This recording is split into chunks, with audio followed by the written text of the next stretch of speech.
This is Wifed Up. Now what? You don't know this yet, but this is going to be your favorite destination. If you are a millennial wife or a woman who is looking to get wifed up, then you're in for a treat because we are about to give you the tips, the tricks, the tools that we wish we would have had before we walked down that aisle and said, I do. If you are a millennial woman interested in marriage management, then don't just sit through this episode. Go ahead and hit pause right now. Share this with a friend so that all of your friends can get in where they fit in, because we believe that you have everything you need to prepare to be loved properly. So let's go ahead and kick off episode 1. My co-host TK is in the building.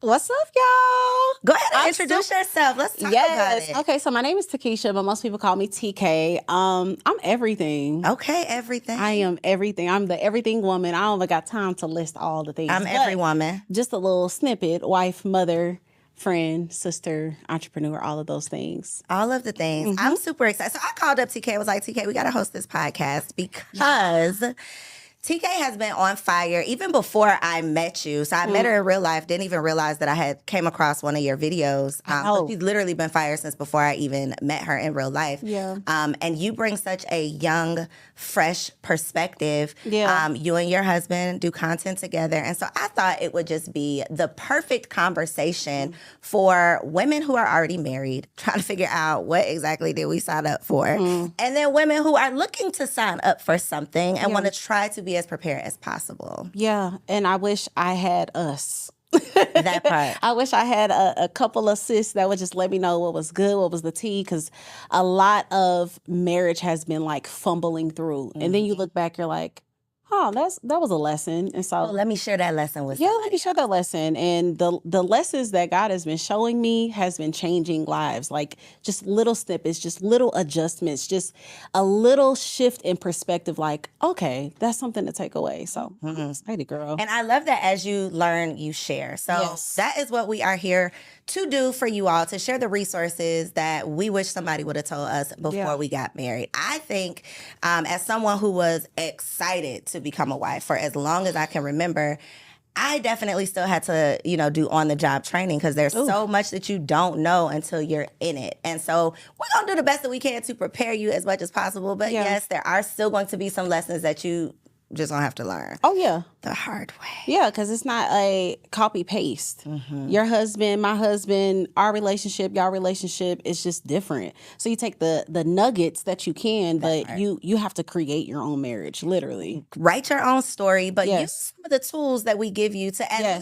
I'm at least gonna share like some stuff not to do. Okay, you at least gonna learn some things that we didn't learn the hard way. Yes, if you don't learn nothing, you will absolutely know what not to do as a wife from this podcast. That part. So we got some reactions. Okay, I thought it would be fun because it's some crazy stuff going on in these social media streets, and I have been blowing up your DMs with all of these clips, ma'am. And I said, you know what? Let's just bring them to the podcast. Let's do it. So let's look at the first clip. Bible and the Quran say you're a man should have wise counsel. So if I'm around men, if you married and you talking to me about cheating on your wife, I can't go to you because I'm trying to one day have that. You're gonna be showing me how to get away with it. I don't. And what happens is when you feed the flesh, bro, it's never satisfied. You feel me? So I gotta go to men who I know. Man, ET has with one woman his whole life, and he been married to her for 30 years. Bro, So the reason I chose this clip specifically to open up the show is because in my mind, that is the whole premise of this podcast is us being able to be the wise counsel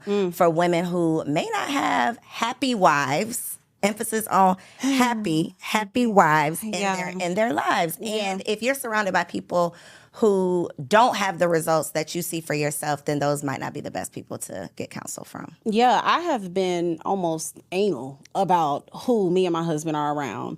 Like, I think that's something that we need to kind of tighten up. A lot of times when you get married, especially if you get married and your friends aren't married, even that type of advice, that type of thinking is something you gotta be cautious about. Like the way these single men are moving and the way these unhappy married men are moving. Baby, you don't need to be around them. You don't need to sit at the table with them. You don't need to have no type of food with them, no type of meal. You think it can rub off? I think that, well, in our case, no. But I think that will probably annoy you with how much we'll be correcting your perspective. Like, I'm the type of person that I'm gonna send you back home to your husband. Like, you need to, whatever the way you thinking, you need to fix that. You need to figure out why you're thinking that way. How do you feel about single friends once you're married?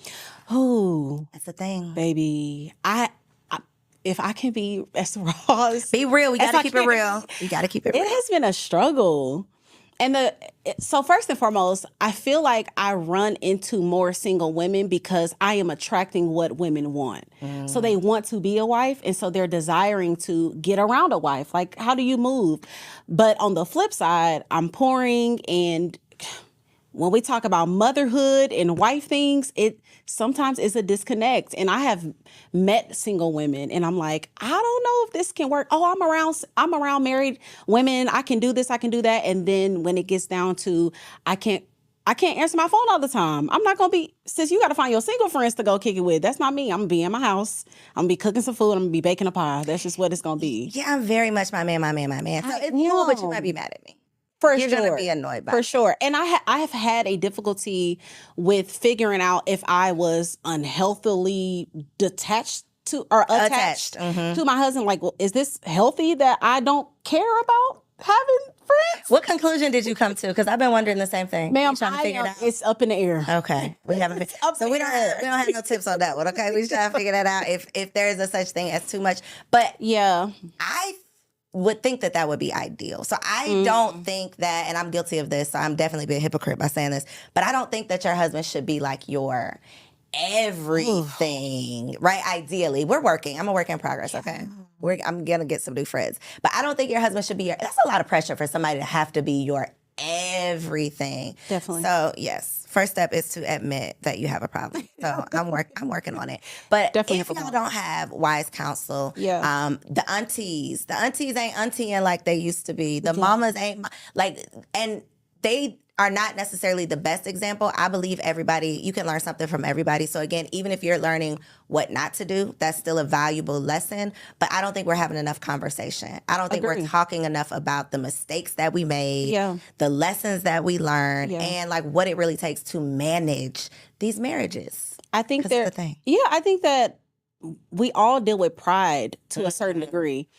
No matter how new or how old, there is a level of protection you want to have with your relationship, with your marriage. So we're not going to just be going out and telling all our issues and seeking for help, but it is I feel like my responsibility to help as much as I can, because again, I wish I had that. So I have to lay down some pride and remember, first and foremost, ain't nobody perfect. I don't care how fly y'all look on Instagram. I don't care how dope your pictures are. Y'all got some issues, and let's talk about it. Yep. Let's talk about those things. Let's share those things, because there's a wife that is alone, that has no idea, that's about to walk away for a dumb reason. Yep. Because a lot of times these divorces, these separations, you like, Figure that out. you be like, for that?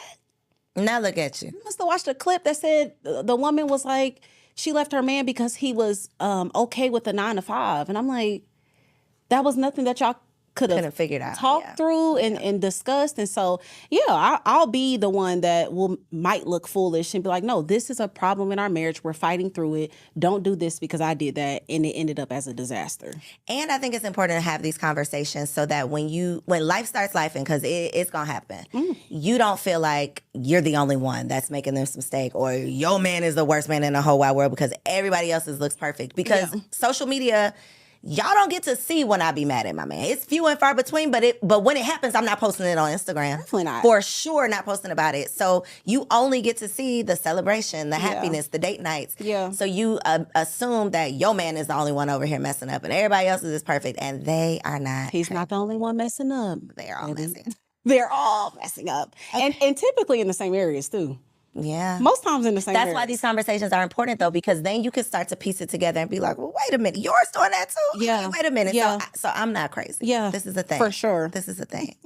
Okay, we got another clip. Let's take a look. Some advice for some single ladies. I want to get your perspective.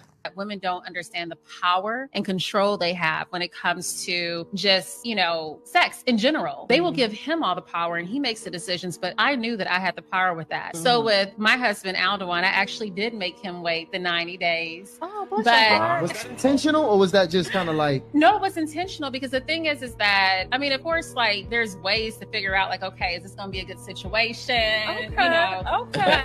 But no, it's, for me, I wanted to make sure that he was invested in the relationship. And I also, the other thing about the timing is it's hard for men to fake the fuck for 90 days. Oh, yeah. Women can play a role. I can be someone else that you don't even know that I am for 90 days. For men, men will break at the 60 to 70 day point. Yeah. And so the timing for me was important. It was like an interviewing process to make sure that he was really into me. 90-day rule. So for somebody watching this who is a wife to be, a wife in waiting, right? She's not married yet. She's single. She's out here in these streets trying to figure it out. She is seeking marriage. What's your advice as far as the 90-day rule? Baby, do it. One thing that I think intimacy, first and foremost, I think that we are in a culture of intimacy turning into this casual affair. Like we've grown into media, music, all of our culture, especially as Black people, where there's like, we're having fun, we're being free, we're just kicking it. But the flip side to that no one is talking about, no one's talking about the soul ties. No one's talking about now you are married and you're comparing yourself to the 7 other dudes and you trying to place 9 men into one. No one's talking about diseases. No one's talking about these things. Okay. Terminations. No one is speaking about these things. And I think that when it comes to women that are consistently saying it ain't no good man, it ain't no this, and that. And it's like, well, you don't even give him time to show if he's a good man because you give it up so fast. And so, yeah, they're going to position themselves as a dog. Yeah, they're going to position themselves to squeeze all the milk that they can up out of you. If you cooking, cleaning, throwing it back, doing all the things, they're going to take that. And unfortunately, you think that's your husband because sex, intimacy, all of those things is just a big cloud. And you're serving this man, you think that you're compatible just to find out that was just intimacy. So when we can remove that, right? When we can remove the lust out of the air, because a lot of us can be compatible sexually with a lot of people, but intellect, spiritual, what is our morals? What is the core values? We don't know. We just having a good time in this bedroom. So I think you think it clouds it. Sex just clouds your decision. Yes, it clouded mine. I woke up and was intimate with my husband and got pregnant. I'm like, wait a minute, who are you again? We can talk about a lot of things. So you're speaking from experience. I am speaking from, I'm talking about the gutter of the experience. Being intimate with my husband. We got pregnant immediately the first time. So it was like, what is this? What's happening?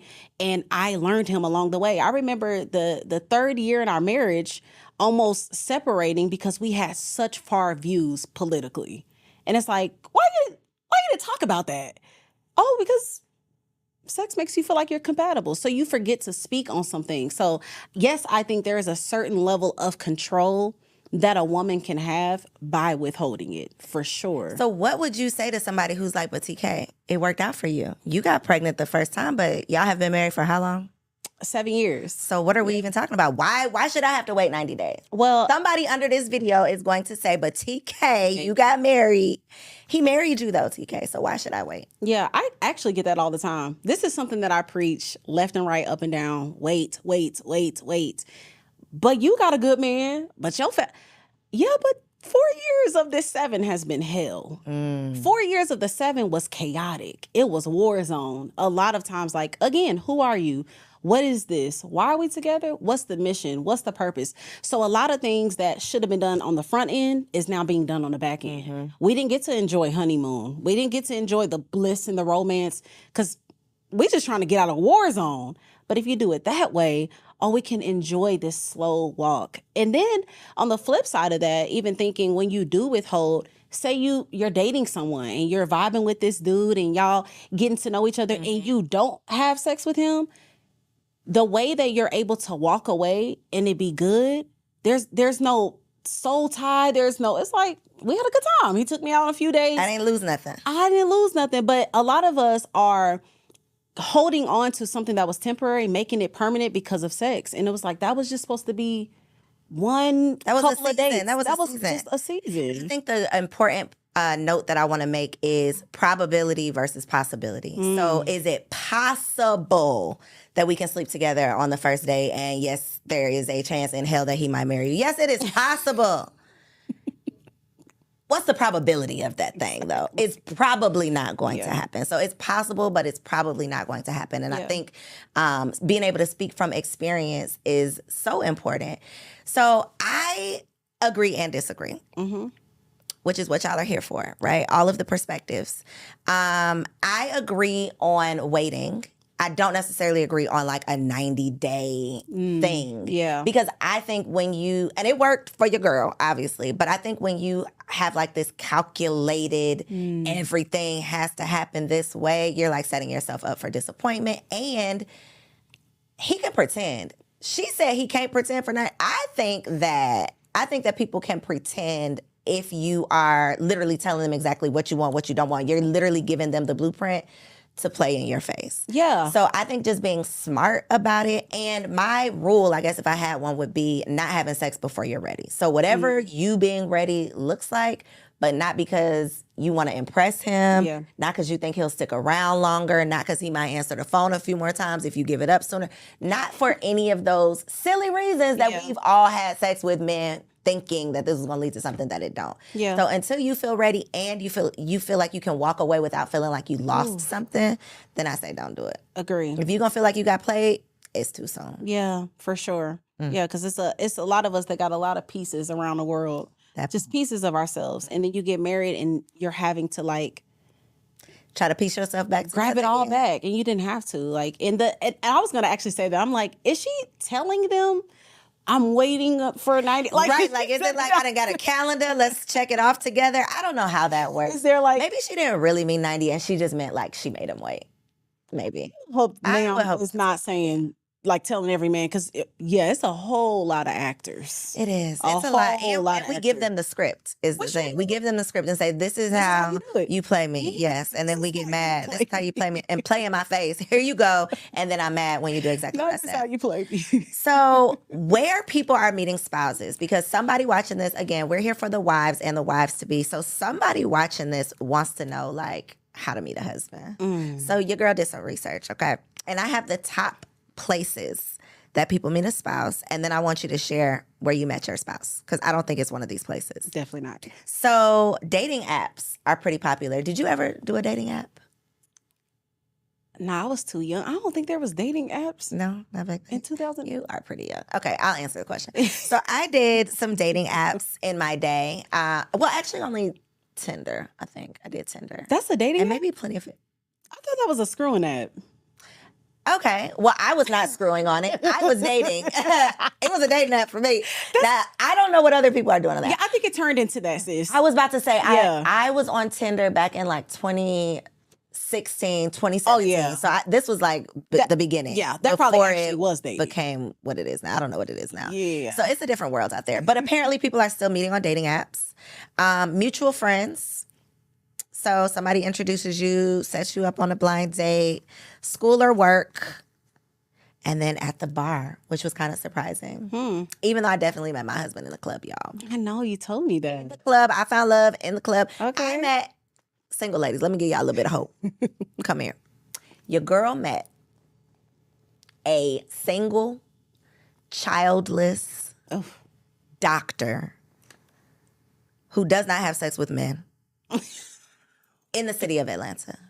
So for anybody who's been telling you or convincing yourself that there's no straight men, it ain't no straight men, they got kids, all of the things, it's not true. Those are all limiting beliefs that you have been telling yourself. So stop lying to yourself. Get out your own way. It's possible.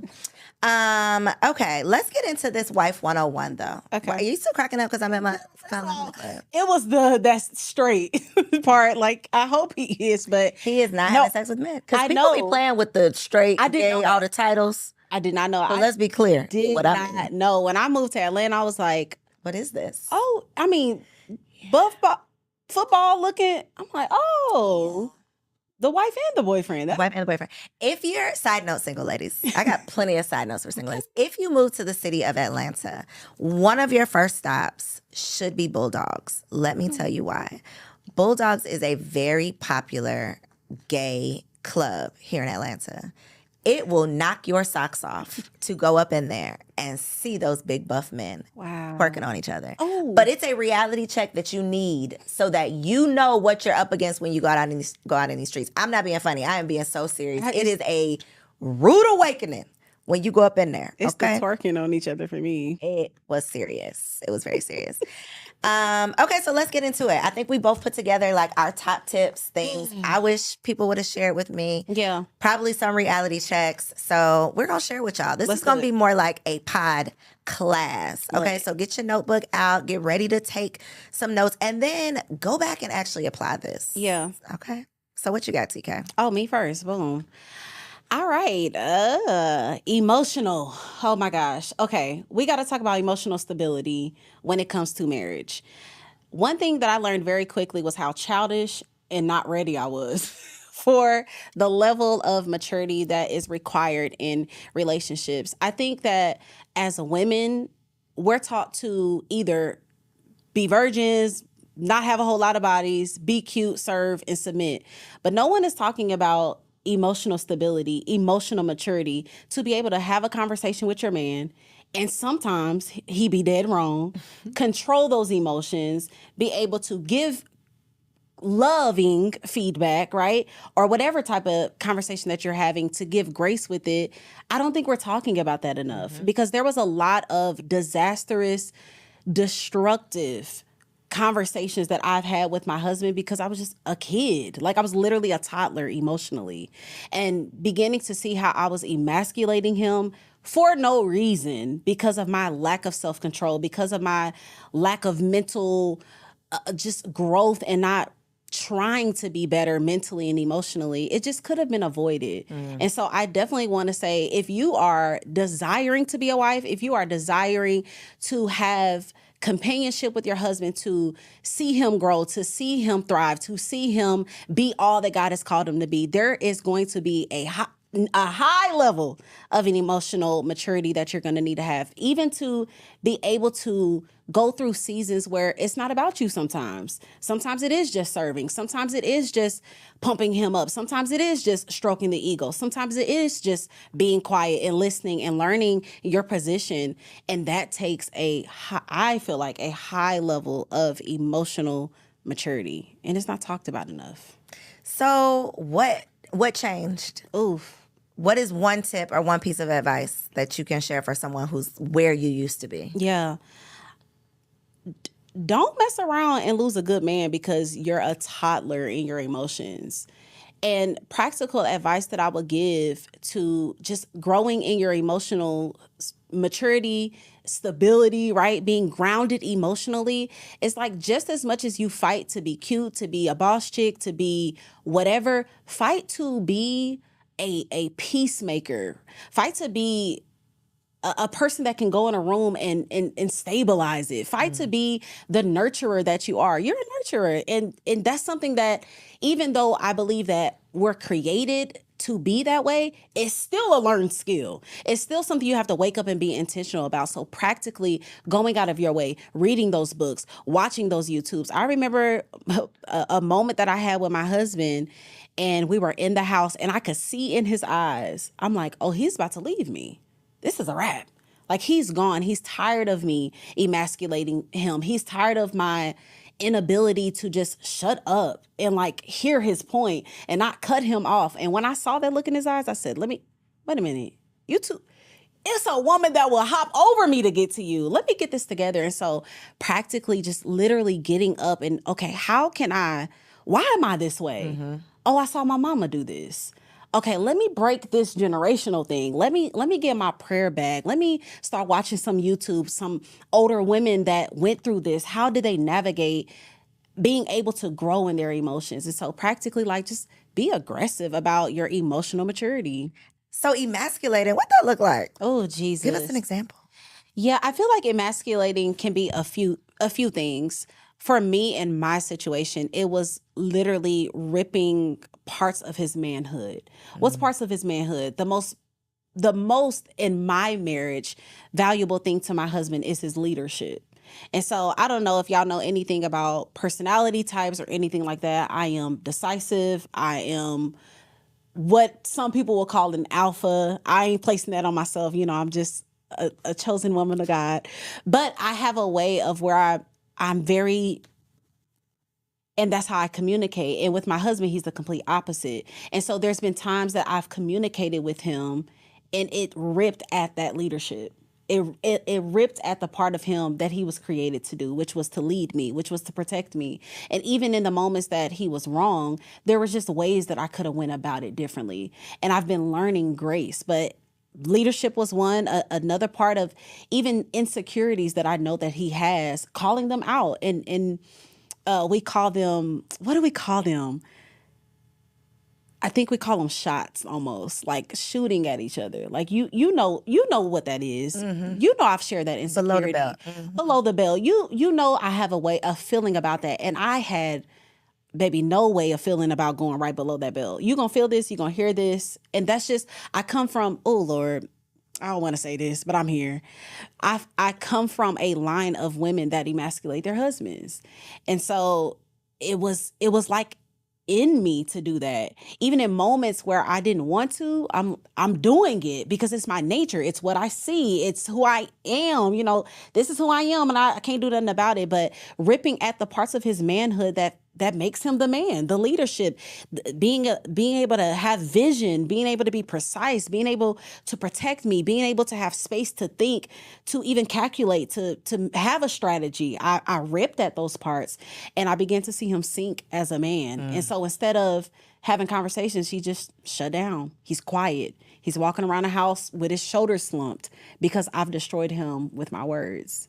And so, yeah, I had to work years, and I mean still to the day, till this day, it's Big Daddy, you are everything. Oh, you so tall and chocolate. I love the way you walk. You stand like a king. I love that haircut, beard shining. Walk through this room, Daddy. Like, it's all of that because he deserves it, but also because I know I am sowing seeds back into the seeds that I've uprooted by emasculating him.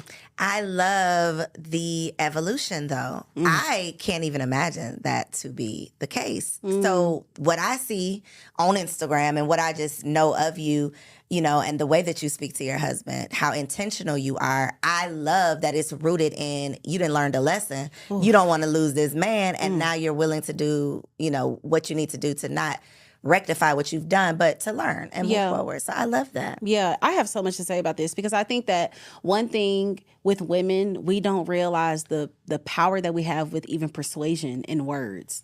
And so most of us use that power to emasculate, to get a trick, get him to pay our bills. But you don't know that even the women that run away from like what we call basic men, with the power of persuasion, the power of words, the power of our femininity, the power of our grace, the power of nurturing, we can build that man up. Mm-hmm. And so I've literally experienced an emasculated man that was slumped over in his manhood, now to a man who walks with his shoulders upright, operating in his purpose of God just because I spoke life into him. You ever feel yourself sliding backsliding?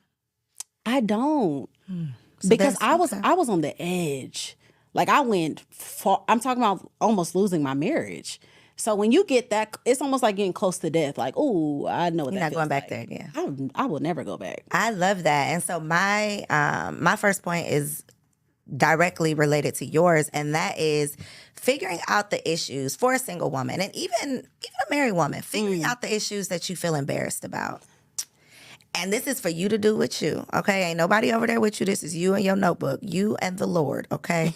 What are those things that if somebody like posted this thing about you on social media, like if somebody told this part of your business, you would be embarrassed about it? If you can start, and it's a journey, it's a process, but start working through those things so that you can get to the point where it's not something you're ashamed of, I think that's super important before you partner up with someone, before you commit your life to someone, because marriage requires the ultimate level of transparency. a healthy marriage requires the ultimate level of transparency. Yeah. I don't believe in secrets. I don't, my husband is going to watch this, so I don't think I have anything I'm taking to the grave. I don't think there's anything. But in the important things, there's nothing that, that I would be ashamed to talk about. There's nothing that I can point to that's like, dang, I hope he don't find this thing out about me. Or sometimes it's not like something you did, but sometimes it's like my credit. That was one of the things when I was super single, because I just did not want to pull up to a date with a man who I felt like could be the man, and now I got to explain this 500 credit score. That's embarrassing. So why don't I just work on that? Yeah. Why don't I just work on that? So even if it's only a 530 by the time he rolls up, I can talk about how I'm working on it. I can talk about what I'm doing to make it better versus take me as I am. I think that's a totally different conversation. So instead of ever having to have a take me as I am conversation, my advice is just to work on it. So the you that he taking is something that don't need a big explanation. Agree. Yeah, my second one would definitely be learning flexibility and compromise. That has been a difficulty of mine, especially because when I met my husband, I was already like doing my thing. If you are a boss chick, come closer. If you are doing your thing and you are thriving in your own right, your own purpose, you are for sure going to need to focus in on your flexibility and your ability to compromise. What does that look like? It looks like in some seasons, what if you can't be the boss chick? What if you can't be the entrepreneur that you are supposed to be? Do I need to move faster? No, go ahead. Okay, what was I saying? What if you can't be the entrepreneur that you meant to be? Yeah, flexibility. Hold on, I lost my thought. I'm sorry. I was trying to... No, it's okay. I should have kept rolling. I need to work on that anyways. Flexibility. Yeah, girl, over here, you're going to have to just keep rolling. Girl. I know, flexibility.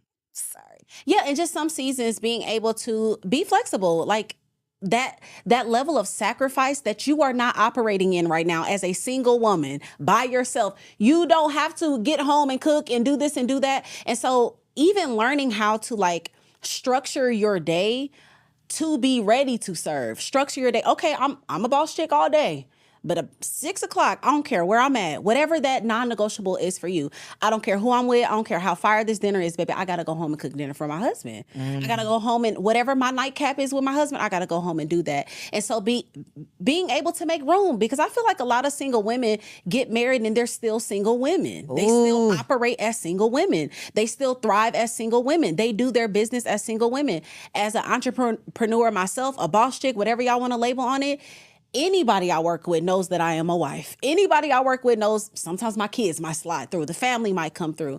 But that takes learning and growing in your flexibility because you are no longer a single woman that's an entrepreneur and a boss chick. So learning compromise and flexibility. That is big because so many people, I think people only think that men are like afraid of marriage for this, they don't want to give up their freedom. But women are definitely afraid of those same things. Yes. And you got a lot to be afraid of because that is really real. No, Can we for keep real. it real? That Okay. is, your life is not your own. And we have not even mentioned, we've been talking about marriage, but we haven't even mentioned motherhood. So the level of sacrifice that it truly takes, which again is why y'all should be tuned in, okay? Yeah. Hit the subscribe so you can catch all of these episodes because you got to know what you're getting into. Yeah. Otherwise, you will show up to the party thinking that is one thing, and then you look around like, wait a minute. It's not that. Where am I? Because this ain't that. It ain't that. Okay, so last but not least, and I really want your feedback on this. Okay. Help me, please. Like, this is not just me. But this is my advice for y'all. It's also my advice for myself. Your mouth might not be moving. But your face is probably still talking back. This is something that I am still currently working on. And I'm non-confrontational, so I'm not the type of person that's gonna argue with you. I'm not gonna do all that rah-rah. But my face is gonna do that rah-rah, and my face is gonna argue with you. Yeah. And so ladies, I think with communication, we talk about finances being like a leading cause in divorce. Communication is at the root of like almost all of the things.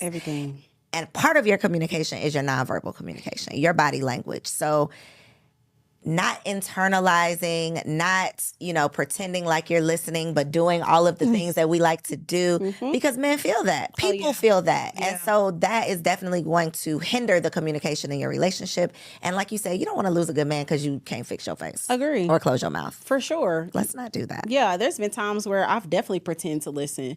There's been times I've been listening to my husband. I'm like, wrong. He's like, I see that.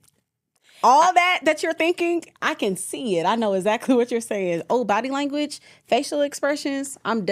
If it sounds dumb, I'm gonna make you look like I'm done. You gonna get that. Dumb, yeah. What was that? That doesn't make sense. Before you even finish. And it's a problem. That will cause an argument. Oh, yeah, just in and of itself. Yep. Yeah. So learn from us. Learn from our arguments. Yes. Okay, you ready to play a game? I am. Time to play a game. So we're gonna play a game called Have Fun or Run. So I have a couple scenarios, and we're just gonna tell the people, if this was y'all scenarios, should you get the hell away or should you stay Okay. and play? All right, so for the ladies out there who are single in these streets, they are wives to be, wives in waiting. If they come and ask us for advice and they're like, yo, I'm dating this guy, but he's a strip club regular. Ooh. Are you going to say run or have fun? Look. 1, 2. Oh. I thought it was going to be a surprise. But you're going to say run. Am I going to say have fun? Ooh. I'm in between. Why do you say run? Because how long is that going to last? Like when we get married and I'm asleep, are you going to the strip club? Like, what does this look like? Because I don't feel like there's an off button to that. And I also feel like if you give a man a candy store, he gonna all be of it. tasting it out. Okay. So I'm in between only because I need more details. Okay. Like, is he the strip club regular that like has a spot in the club, and when he walks in, they like making his drink when he hit the door, and the girls are like coming? Like, is he that type of strip club regular, or he just goes at 8:00 on Fridays for wings and titties? That's a different kind of guy. That is different. So I wouldn't be opposed to that. If I can come with you, but if I can't go, then it's a run, because why can't you go? That's scary. If I'm in Walmart and I run into the stripper and she like, hey, Mandy. Yeah. Oh, yeah, no, that would be weird. You're right. Why- We have a problem. No, like that. Then we I have a like problem. that. Yeah. Okay. But if he's willing to hang it up, Is that a thing? is that a thing? You don't think it's a thing? If you are a regular where they're walking in and saying, good morning, Johnny, You're never going to leave. I don't think you're going to leave. Okay. Good luck if that's you. All right. So you're dating a guy and you have no idea what he does for a living. Can you see it? Zoom in. Can y'all see mine? Been there, done that. It's not Really? fun. It's not fun to do. But what if he's like a what's the people that you can't talk Like about B613, like he works for the government or something? Yeah, because I've had one. I haven't, but I've been friends with someone that had a situation, and once they got further along, he's like, I'm not supposed to tell you, but this is what I do. Then And we were like, oh, if he's that, then it's still run? run faster. Really? Girl, if he got government clearance and some connects and some, absolutely not. I'm not dating the police. I'm not dating anybody with a government clearance. Really? I'm not dating the CIA or whoever that would You wouldn't date a be. police officer? Absolutely not. That was on my hell no list. I would Hell no. Hey. Pastors, politicians, Jesus. performers, actors, singers, dancers. I can't. None of them. So anybody that has a job. Any of them. And you out here entertaining people? Get out of here. I think I'm gonna say have fun. Oh, I forgot. Well, you didn't give your answer. Yeah, Go I ahead. feel like have fun because you just don't know. Like and then I'm also like pulled to mystery at the same time. So that would be intriguing for you. It would be intriguing. But the sad part is like you might be like kingpin. You know, you might be something real crazy. And see, ladies, you got to ask questions. Yeah. My question would be, did you ask him and he didn't tell you?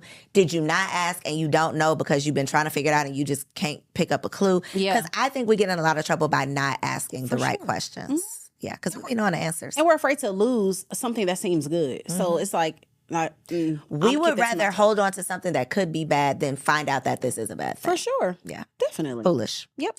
Okay, next guy. Let me get my card ready for this one. He's been divorced 3 times. Oh, baby.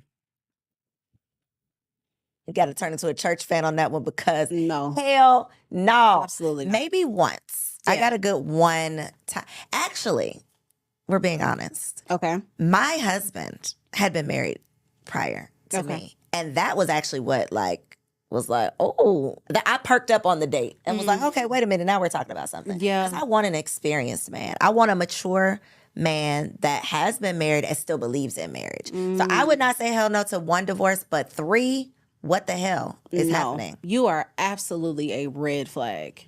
Like it ain't them. That's you. So, yeah. What, 3 times? But they believe in love. No. No. Okay. Mm-mm. Run, baby. Run. Please. Run fast. Immediately. Okay, lastly, homeboy is an active dad to his to his daughter, but he doesn't know his son. Okay. I Have fun? absolutely. Okay, you want me? Oh, Let me- yes. Tell us Let why. me tell you why. Because let me tell y'all. Okay, let me bring it back. Let me tell y'all a lie that be running in these streets. A lot of men want to be good fathers, but women be holding them kids back. If they've been brokenhearted, and this is coming from a woman that has a husband that has 2 baby mamas, that has experience moving across the country, running away from us, so the daughter wouldn't have a father. So when I hear, oh, I don't know my son, or oh, I'm not connected, I'm like, my immediate thoughts is, baby mama still hurt. That's my immediate thoughts. It's hardly ever that you really meet a decent guy that is running away from his kid, that don't care about getting to know him, that don't care about trying to be. No, that be them baby mamas. I don't care. The baby mamas be heartbroken, mad that the man moved on. They withhold the child, dump a bunch of lies into the child's mind. So sometimes the kids. I've literally met a 21-year-old that said, "I just found out my mama withheld me from my father." So, Have fun. have fun. Have fun, but ask questions. Yes, ask questions Ask for questions. sure. I appreciate that perspective because you see me, I said run real fast, real quick, get out of there. But that is a perspective that we don't often consider. And that's a side of the story that we don't usually get to hear. I mean, we've seen it on movies where, like the kid grows up and they find a box of letters. They daddy been writing them all these years and their mama been saying. So I do, I can consider that is probably a large percentage of what's happening. Baby mamas do better. Okay, so ask questions. For sure. But if he's a true deadbeat, Yeah. never talk to him again. So let's get into our Wifey Keeps It Spicy segment. I'm excited because this wifey is trying to keep it spicy. Okay. So TK has been married for how many years now? I have been married for 7, together for 8. Okay, I have been married for 2 Oh, and a half Yeah. and together for 6. Oh. Right? 6, 20. Yep. Okay. Met in 2017. So I'm trying to keep it spicy over here. Okay. Okay. And we talked about this a little bit off camera. So Yeah. I know you got something for us. What you got? Yes, I have a whole lot. So number one, when it comes to intimacy, it's just my thing. I love talking about it because I feel like it is something that we either pervert or we run away from. There's hardly ever just this beautiful middle ground. And so one thing that I've learned when it comes to intimacy, being with my husband as long as I have been, and I haven't even been, she making me sound like I've been in the game for 20 years, but I got a few years. But one thing that I've learned, once you have kids and okay, let me take it back. You're a single woman, right? And you're desiring to be married. You're about to get married. Most of the time, the thoughts that you think is, we're going to be intimate, it's going to be beautiful. That's just what happens in marriage. Whatever numbers of times of the week that you want to do it, 2 to 3 times, whatever that looks like. Let me go ahead and tell you, let's throw this out the window. We're going to start a new foundation. First and foremost, when it comes to intimacy for women, and maybe I'll just speak for myself, it is an entire emotional, mental thing for me. It's not even necessarily my body. And so there's things that I feel like can help us to keep it spicy. And that's one thing is keeping her ready, right? We're talking about her. Y'all know what her is? We know who she is. Keeping her ready. What does that look like? So again, I said that this is an emotional game for us. This is a mental game for us. You know your man gonna want some at the end of the night. Don't they? Every night. You know it. Every I night. don't know why we act surprised when they tap us on our booty. Girl, I be acting surprised like, again? Sir. Ma'am, if you want to be married for the rest of your life, go ahead and get ready to perk it up. But there are ways that we can mentally and physically prepare. One of the things that I have found to be so practical, so simple, is just simple routines. If I don't have, y'all, she just got to see all my alarms on my phone. You set an alarm for sex? I don't have an alarm for sex, but I absolutely have an alarm for my night routine. And my night routine prepares for sex. Okay. So having a night routine, we have a routine for everything else. You know you're about to go to work, you're going to get up, you're going to take a shower, you're going to draw on your eyebrows. You know you're about to go to the grocery store, you're going to throw on your sweats, you're going to prepare your list. You know you're about to cook dinner, you're about to clean your pots. There's just certain routines that you have. You need a routine for sex. That's just point blank, period. What does that look like? What does that look like? That looks like setting the tone, setting the vibe. For me, that's going to be a shower. That's going to be a glass of wine. That's going to be some nasty music. That's going to be turning my lights down, get your LED lights, whatever you got to do. And that doesn't even mean that you're going to do it every night. But it says, I'm ready if it needs to get done.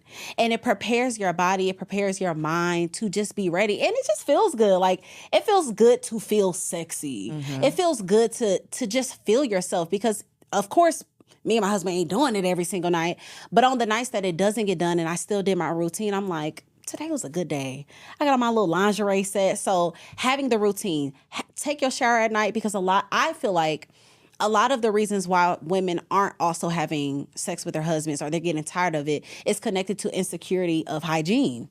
And so if you know you squeaky clean, she's squeaky clean, she's whatever you need her to be, wax, whatever that is for you, you're going to be more confident and ready to do that. And just having those routines set in place practically to prepare your mind. Like it's I just learned this today in a somewhat school. Like there's this neural path that your brain makes just by doing, I don't know if that's the word, I just probably made up something. But there's this thing that your brain does when you do something over and over again. So at night, if you do something every single night, take a shower, put on your lingerie, pour up your glass of wine, turn on her, and then y'all do it, tomorrow your body's going to start getting used to it. And then you're going to enjoy it, hopefully, if you marry somebody you sexually compatible with. Oh, that's gonna be another episode. Ooh, because if you didn't, that's another conversation. We're gonna bring in experts for that. Too, though. It can be, yeah, for sure. We're gonna bring in big guns. Yeah. Wow. So get a routine. Okay. Routine, and we can talk about vitamins. Set an alarm. People sleep on alarms. I sleep on alarms. You gotta 9:30 get ready to perk your booty up. I hope my husband does not watch this episode, because you are setting the bar way too fucking high. Okay. And that is a perfect segue for the Wifey for Lifey segment. Yes. How hilarious. Because here on the show, we're not just here to have cut up and have good conversation, even though that's a great time too. But we always hear these statistics, especially about Black marriages. And I don't believe that we should just keep shouting about the statistics without at least offering some sort of solution. So if your goal is to be wifey for lifey, because we are not, the only D we getting out here is what? Not a divorce, okay? Yeah, I love that. So wifey for lifey, how long, this is a question for from the single ladies, how long should you wait for a man to propose? Oh. Slash, when should you pack it up and move on? Like, decide that it's been too long. What's your thoughts? They're not going to like it. Because first and foremost, anything that I speak from is going to be from my experience. So my husband proposed 6 months after we dated or met. But I am a firm believer that a man knows. And anything that's kind of further than, I don't want to put a year on it. Do I have to? Do I got to put some time on it? No, you don't have to. Because I feel like, I'm going to. I feel like at about a year of dating and doing what you're supposed to do, asking questions, going outside, meeting the family, hanging around to make sure nobody's mama's crazy, nothing. I feel like a man knows pretty quickly. Now, women, I think I've talked to women that thought like 5 men was their husbands. A man, you hardly ever meet a man that thinks that more than maybe 1 or 2 women could be his wife. The rest of them, he literally knows. For sure. I'm just playing games with you. I am absolutely playing with you. And so I don't know, if you don't want to be played with, I mean, if your goal is to have a man take you serious, if your goal is courtship, if your goal is to get to marriage, I'm not saying more than a year. More than let me say this. More than a year to at least be seriously talking about marriage. Like not even just proposal, but just like, it's time to talk about this. That part. What are we doing? Yeah, so that's what I would say too. It's like, what is the conversation? That would be my question, because I think it's a couple of different things. Usually the conversation it's just a conversation. We talk about marriage. We know that we're progressing. Yeah. We might not have like a date, but we've talked about it. It's a conversation. We both know we're on the same page. Yeah. That's one option. Another option would be, I haven't really asked about it because I'm scared of what you're going to say. You might hurt my feelings, so I'm not going to really bring it up. So it's going to be like 5 years later, and I'm posting in a Facebook group, girls, what should I do? Do y'all think he's serious?